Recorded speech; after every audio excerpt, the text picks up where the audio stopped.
welcome to another Medicare and More with Lenore podcast. I'm your host, Lenore Khoubesserian with the Medicare Authority, and I'm real excited. This is our first podcast.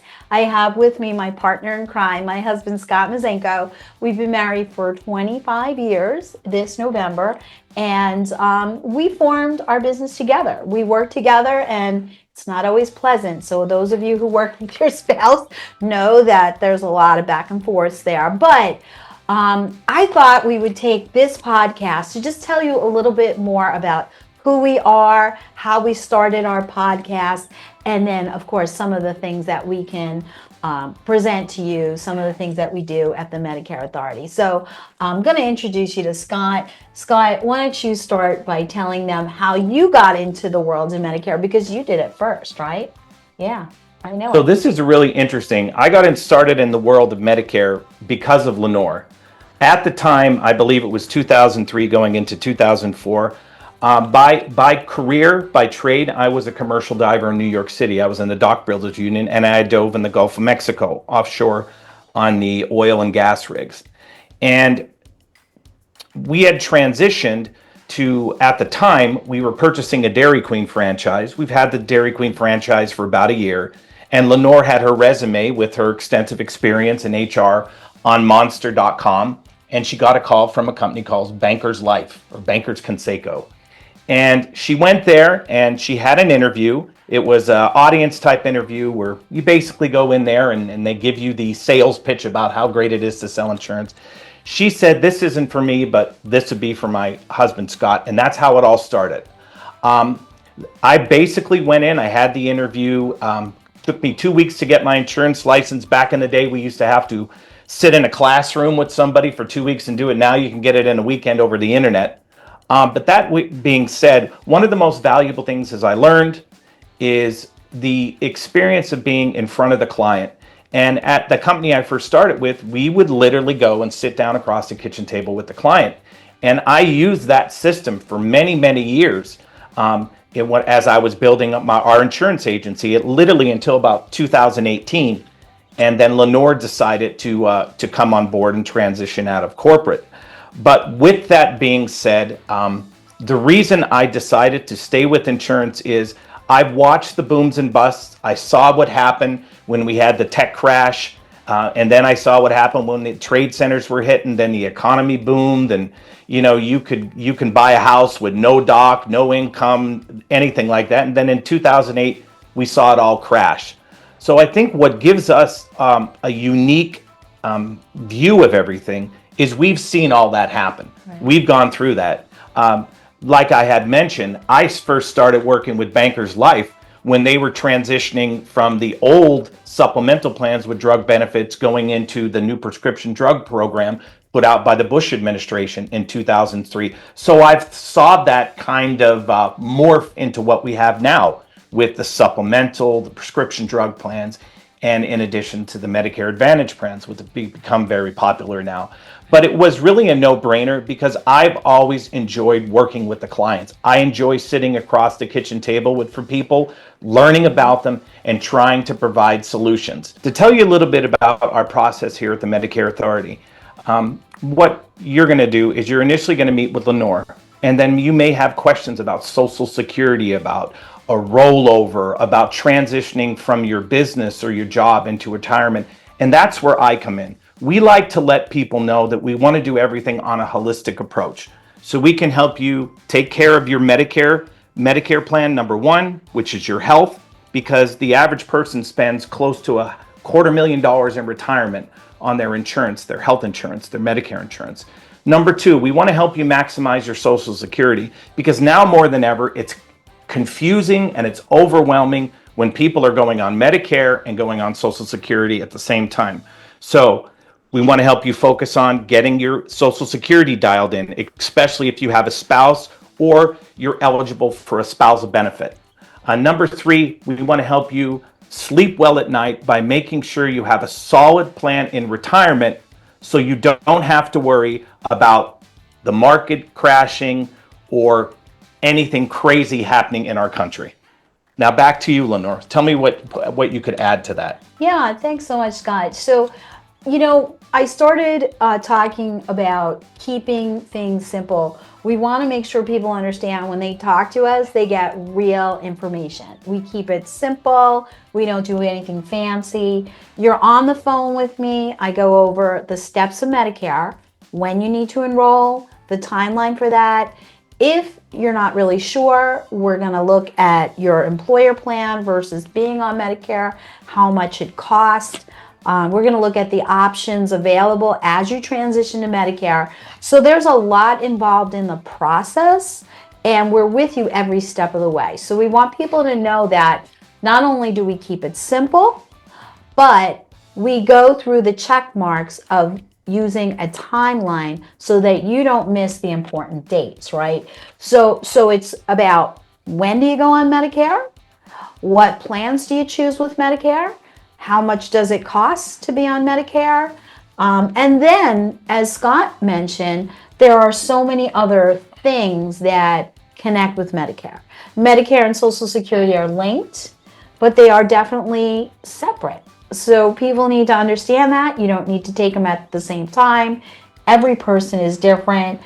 We talk about transitioning into retirement. My background in corporate America allows me to understand that process, but Scott is really the person that knows the details on the retirement, what types of products are available as people transition there, and to make those kinds of recommendations. So with that being said, because talking about loving people and working with them, I'm going to hand it back to Lenore, and she'll tell you a little bit about why she does what she does. Well, I do enjoy people. I like helping people. All my life I did that. I worked in human resources. I chose that as my profession right out of college. And I help people with Medicare even while I didn't practice Medicare or I wasn't a Medicare agent. People would always ask me, what do I choose for my insurance, or how do I do this? And in particular, Scott's dad was eligible for Medicare before age 65. He was disabled, and he needed help figuring out going on Social Security, what type of benefits he should have, how his retirement works. He asked me to do that for him. And I, my background being in human resources, I knew a little bit, but I didn't know a lot. But I helped him. I figured it out. We chose a really great plan for him. He had a lot of medical issues, and that protected him his whole life. Unfortunately, he did pass away very young, but I know that we got him the best coverage for him, the best that he could afford. And that really kind of, helped me as I was thinking about a different career. Because any of you who have worked in the corporate world know how hard it is, how much the expectation levels are. I was at a very high level on a team where I had many locations, and I was traveling all over the place for someone else. And it got to be really old. I got to feel old. I thought, I'm not going to die in my car as I travel, helping other companies build their business. So I thought, what could I do that would really fulfill me as a person and also be enough for me to make a living? And I thought, well, Scott, he started in this Medicare thing, and I think I could do that. I think I could really add a lot of value, give good information to people, help them transition from the working world into Medicare, people under 65 disabled, help them figure out Medicare. Additionally, I've helped so many people since. I helped my father-in-law, Andy, transition. I helped my brother go on to Social Security. I've helped my father-in-law, my mother-in-law's, husband now. So I've helped so many family members that it was just a natural transition for us to form this business, this corporation, where we help people with Medicare, figuring out when they should go on it, what plans are available. And I really do that, I think, in a very straightforward manner. I understand insurance. Insurance is very compliance driven. We have to go through multiple certifications.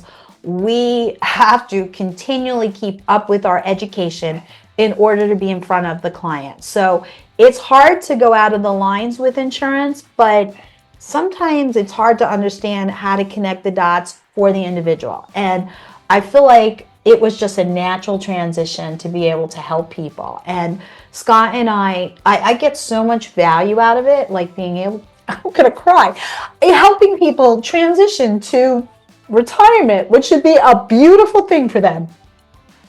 I believe it.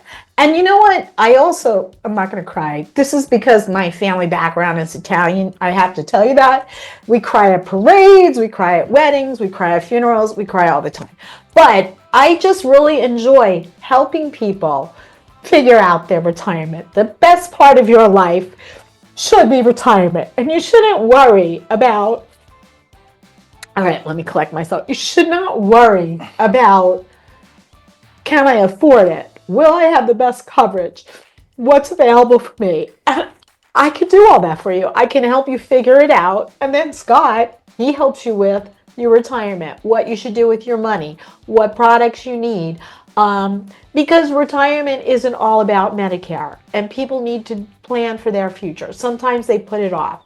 So I'm going to hand it to Scott because he's less emotional than me. But, I really love what I do. Yeah. I don't think there's anything more genuine than that. You can tell that's from the heart. And I think the business of what we do really got into my heart in my father's situation. And my father, he had, his greatest fear was going into a nursing home because he had taken care of my elderly grandmother, who basically, she was bedridden for 5 years.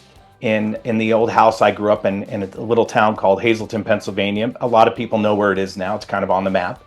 But with that being said, his greatest fear was he didn't want to go in a nursing home. So what had happened was, I think it was 2017, my father had fallen at home and he had broken a metatarsal on his foot, which is pretty interesting, and he had a boot on. And then one of the cousins of the family, this gentleman was in his 80s, called me up and he said, Scotty, listen, your father, he's not able to stand and walk. He hasn't been able to take a shower or do anything like that. And he's crawling around on the floors in the kitchen. And I was actually shocked. But what had happened was, my father, he just didn't want to share that with me. But after 2 weeks, my cousin Paulie had convinced him to give me a call. Lenore went there with our son Torrin and to help my father and bring him to New Jersey with us. And he was a mess. The first night he was in our house, he had like sundowner symptoms, and he was calling my grandmother to come out of the basement from stopping cooking, because my grandmother used to cook in our basement in Hazleton. When you're Slovak, come Easter time, she starts making all the different baked goods. So, with that being said, we saw that my father that first night, and we had to get an ambulance, immediately take him to the hospital where we lived in New Jersey, Newton Memorial. It's now Atlantic Health. And he had a severe blood infection for 2 weeks because he had been moving around on the floor and he got a blood infection. He was combative. There was somebody sitting in the room with him. And I thought my father's dementia or sundowners came kind of out of the blue. But little did we know it was a blood infection. But after all that was figured out, after about 2 weeks, which is really scary when they're, tying your father down at night and somebody has to sit with them, they were able to clear the infection, figure it out. And he had surgery, and then they let him be released into a place called Andover Skilled Nursing Facility, or Andover Nursing Facility. And it was a rehab center. And my father was there for 92 days. He had a roommate, and he absolutely hated it. Like the beds they were using in this place, because there were so many people, they were the old crank beds that I would talk about from a military barracks or something like that. But it had gotten to the point where my dad was so nervous that they were giving him medication to calm him at night. And finally, he had recovered, gone through enough physical therapy. But in addition to that, my father always told me that he had the will set up and the power of attorney. And something that's very, very important is a lot of people like to remain personal with their assets and their things, and nobody knows. But in my father's case, I had no power when he was in that bad shape and had the infection to make any medical decisions or financial decisions, because we had never gone through the paperwork. So one of the things on a second note that I did do was we got that paperwork settled while my father was in the skilled nursing facility, because at the end of day 92, and if you're familiar with Medicare, or what you'll learn from Lenore is, Medicare covers your first 20 days fully, in a facility, skilled nursing or rehab. And then if you have a supplemental plan, like a G plan, N plan, F plan, they cover from days 21 through 100. After your 100th day in a facility, the money's coming out of your pocket, because a lot of people unfortunately think that Medicare covers long-term care. Yeah. It does not. And that's one of the most important things I learned from my father's situation, is at 92 days, we met with all the nurses in the facility that were in his ward and the doctor, and they said, we don't feel that your dad, he's good enough to go home. He'll need somebody to take care of him. And, my father wasn't in the room, but I could only imagine the look in my eye if I told my dad that. He would probably want to disown me, even though he was the nicest guy in the world, because he just absolutely hated it and wanted to get home. So we were lucky enough that after 92 days, we could transition him out of there. He stayed with us for close to a year. And then, as my father wanted, he wanted to go home, because a lot of people, they want to be in their home.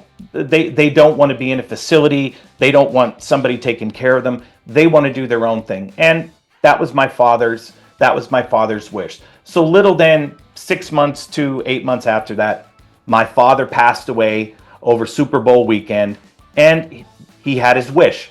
But one thing I learned from that is there is a lot of stress when you go through that, especially if, in my case, in the beginning, I had no power to do anything about it. My father had never communicated to me his wishes or any of that stuff. But in addition to that, my father did not have the funds to pay for that long-term care if he would have stayed there, which is considered in the nursing home, in the rehab facility. And, one thing he had told me is, there had been one time where my grandmother had to stay in Hazleton, Pennsylvania at a facility, and it was over in Hazleton, very low income area, $13,000 a month. And my father didn't have that kind of money, and he didn't have any insurance protection like long-term care to take care of it. So that's where I knew that, like Lenore says, this whole retirement is not a one-size-fits-all. You have people that have medical concerns. There's people that I've talked to as clients that they've taken care of a spouse that had a medical problem, or they're taking care of their aging parents in their house. And a lot of times, people don't want to be a burden on their children, or they don't have any children to take care of them, and they like to spend their life and have care in their home. So that's why we say it's not a one-size-fits-all. Right. And you need to look at your family history, different things that have happened in your life with spouses, family, friends, as far as the long-term care type things. And you need to be looking at what kind of assets you have. What kind of assets, God forbid, if you went into a facility that you may not be able to pass on to your children because it has to pay for your care. And you would maybe look to get some protection in place for yourself. That's why, we like to do everything on a holistic level. And that's why I decided to venture off in the financial end of things, while Medicare specializing is Lenore specializing in Medicare, excuse me. So Lenore, would you like to add anything to that before we close it up? This is really one of the things for us. It wasn't the easiest transition to have this type of business that we have, but we truly put our heart into the business. Yep, we put our heart into it, but we know how important it is for people to have the right plan in retirement. Knowing that they have the protection they need with not just their Medicare plan, but all the other pieces in place, So we do this for you. We do it for us, gives us satisfaction. We appreciate all of you tuning in today to our podcast, hearing our story, hearing why we do what we do, how we kind of got there. And we look forward to giving you additional information on Medicare and retirement in the future. We will have other guests that will be with us, like, a estate planning attorney. We feel like that's really important. Tax attorneys, CPAs. Plus some fun things like maybe a travel person who talks about how Medicare works with travel and that sort of thing. And that's very important. And we also have one of our clients who we spoke with during this last AEP. She's a doctor, retired, 67. She's an oncologist. And she wants to really share some things that she learned about the whole Medicare system, Medicare supplement, and Medicare Advantage plans from a practitioner standpoint. And I think that's going to be an awesome interview. Yeah. Because we're going to get a little bit of the inside scoop about how she deals with the insurance companies and Medicare and how she feels about it. That should be interesting. It should be, yeah, it should be. So appreciate you guys, and thanks so much for joining us on another Medicare More with Lenore podcast. Thanks for listening to another Medicare More with Lenore. Please subscribe wherever you get your podcasts. Please like, review, and rate us, because that not only allows you not to miss any future episodes, but it allows other people to find us. Additionally, you can email us any topics you want to go over in the future, questions you might have. You email me right at Lenore@LenoreMizenko.com. We look forward to giving you more important information about Medicare in the future.